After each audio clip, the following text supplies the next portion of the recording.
তো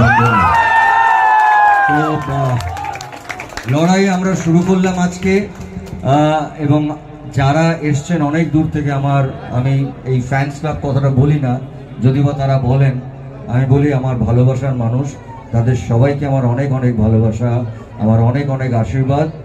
তবে একটা কথা দিয়ে আমি শেষ করতে চাই, ছবিটা নিয়ে আমি অনেক কথা বলার আছে। 1770 পরিচালক বলে দিয়েছেন।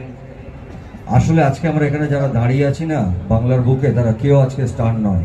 স্টার হয়েছে বঙ্কিমচন্দ্র চট্টোপাধ্যায়।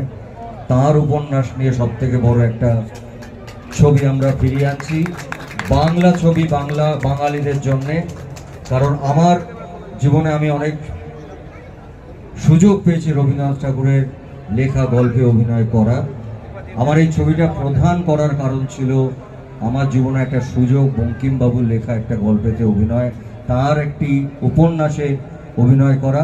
আমার মনে হয় বাঙালি যতদিন বেঁচে থাকবেন, কয়েকজন মানুষ ততদিন বেঁচে থাকবেন। তাই আমরা স্টার বলি, যাই বলি, এই মানুষগুলোই আসলে স্টার, যাদের কোনোদিন শেষ হয় না। আর আমাদের মহানায়ক উত্তম কুমার আমাদের সব থেকে বড় স্টার। থ্যাংক ইউ, ভালো থাকবেন সবাই, সুখে থাকবেন, আনন্দে থাকবেন, পুজোটা দারুণভাবে কাটাবেন। আর বারবার দেবী চৌধুরানী দেখবেন, কারণ এটা নারীর গল্প। আমার কাছে আমার জীবনের সব থেকে বড় পাওয়াটা হচ্ছে আমার মা। আমি এখনো যে দুই পায়ে দাঁড়িয়ে আছি, ওটা আমার মা। মারা প্রতিদিন